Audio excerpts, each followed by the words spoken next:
My name is Peter Goetje. I'm a director of the Nordic Cochrane Center in Copenhagen and professor of research design and analysis at the University of Copenhagen. 2 years ago, I found out that our prescription drugs are the third leading cause of death after heart disease and cancer. Our drugs kill around 200,000 people in America every year, and half of these people die while they do what their doctors told them. So they die because of the side effects. The other half die because of errors. And it's often the doctors that make the errors, because any drug may come with 20, 30 or 40 warnings, contraindications, precautions, and so on. No doctor in the world knows about all this. So they give patients drugs that they should not have given them, that interact dangerously with other drugs or food items or so on. And then the patients die. That's the other half.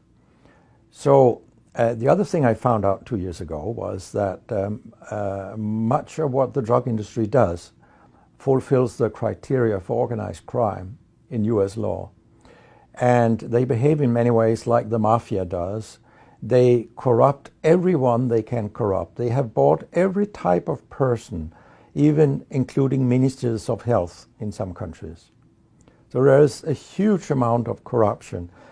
In my country, for example, Denmark, we are regarded as having very little corruption. But yet we have thousands of doctors on industry payroll, although we are just 20,000 doctors.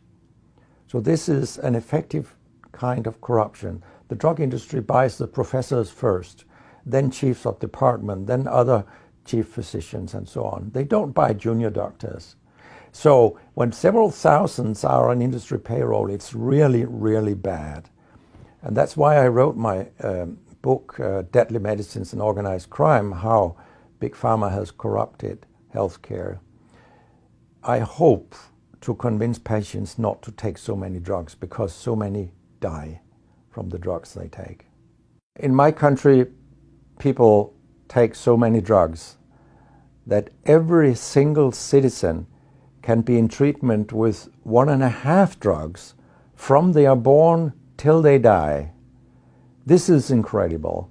And drugs are not that helpful. And they kill very many of us.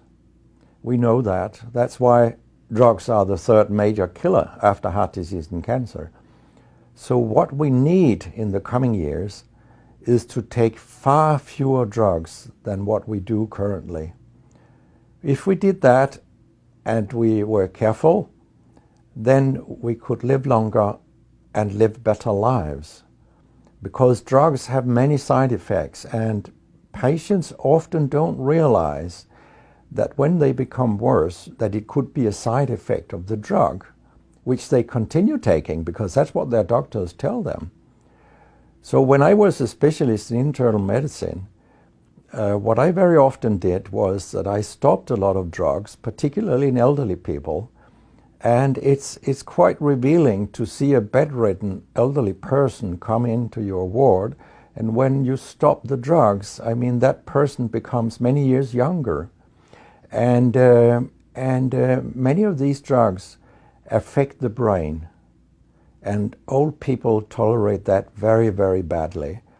They fall, and when they break a hip, 1/4 of them die. And for example, antidepressant drugs are used in more than 10% of our elderly. And they seem to kill 3% of them every year.